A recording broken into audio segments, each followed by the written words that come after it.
We're sitting down with Michael Scheuer, the man who had served in the CIA for more than 20 years, up until 2004. At one time, he was the chief of the CIA Bin Laden unit.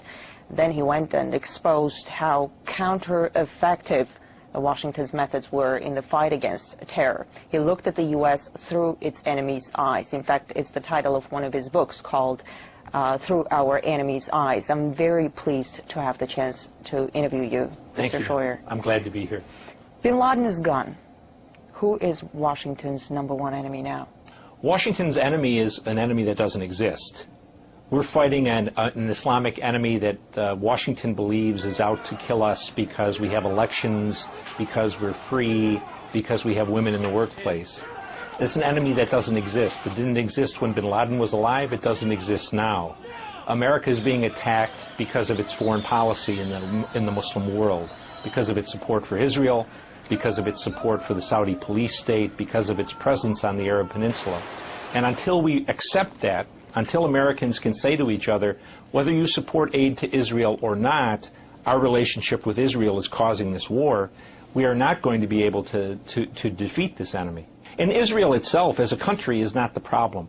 The real problem is the leaders of the Jewish American community in the United States who influence and corrupt our Congress to support Israel when we have no interest there. You imply that the Israeli lobby is dragging the United States into the wars, into the conflicts? They're absolutely dragging us in. Iraq was a war that was proffered or was called for mainly... Then let me ask you this. Yeah. The situation in the region, in the wake of all these revolutions in the Middle East and North Africa, yes, you can pretty much describe it as turmoil. Turmoil is no good for Israel. Isn't there a contradiction to what you're saying? Well, the American political establishment is caught between two things. They're extremely pro-Israel, and they're almost Marxist in their belief that democracy and the spread of democracy is inevitable in all places, in all peoples, at all times. And so they need to protect the Israelis, but they can't say what is a reality. For example, there is not going to be a democracy in Tunisia, or Libya or Egypt that in any way resembles democracy in the West. And yet what they've done is create anarchy. They've created a situation where the only beneficiaries are the Islamists.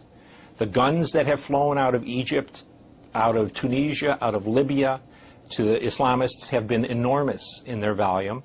And the prisons that were opened in Egypt, Tunisia, and Libya have reinforced the Islamist groups across the world. So their mindless pursuit of secular democracy, at the end of the day, endangers the stability of the region and probably the whole world.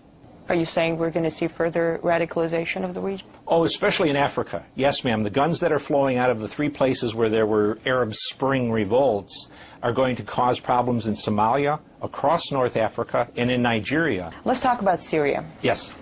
Syria says the earth will start shaking if anyone intervenes in their internal affairs. How badly does the U.S. Is the U.S. trying to interfere? Oh, I think we're interfering unconscionably. Until they removed the U.S. ambassador, he was running around the country trying to encourage groups to overthrow the Syrian government. That is not the role of any diplomat, United States or Russian or Chinese or British.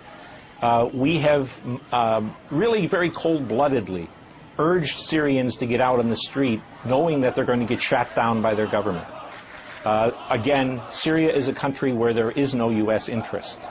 Since I was a little boy, we've been afraid of the Syrians, and if you look at the map, it's hard to imagine that little blot of country called Syria could be a threat to the United States. The CIA has reportedly worked with the Syrian opposition for years. Well, I'm not sure we worked with the Syrian opposition. We've certainly worked with the Syrian government. Cables, well, I haven't. Yeah. Well, then, if it's there, it's there.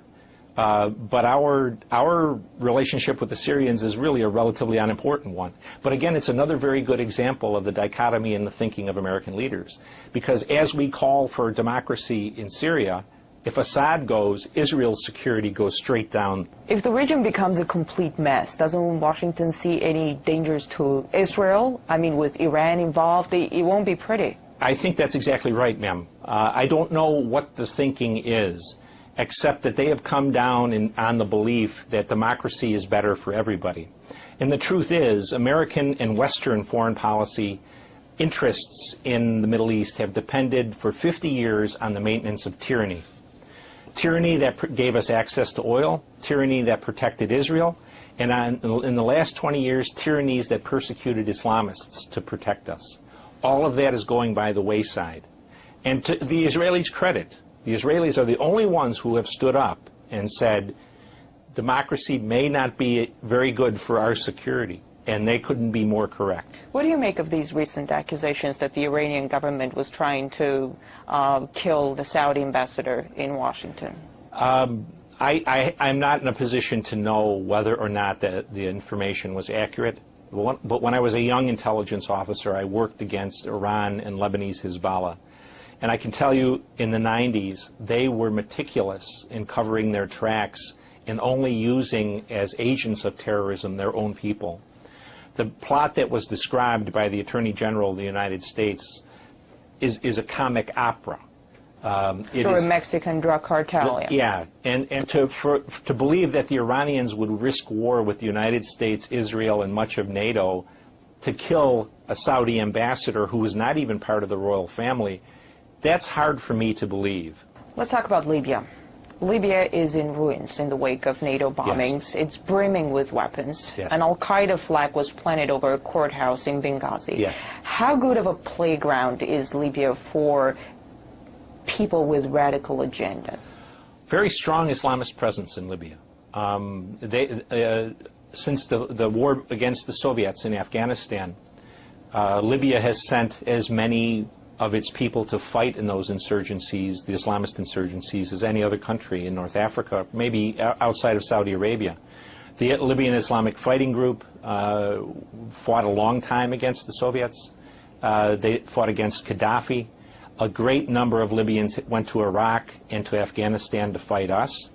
And whatever strength the Libyan resistance had in terms of military capability, that came from experienced Islamist fighters.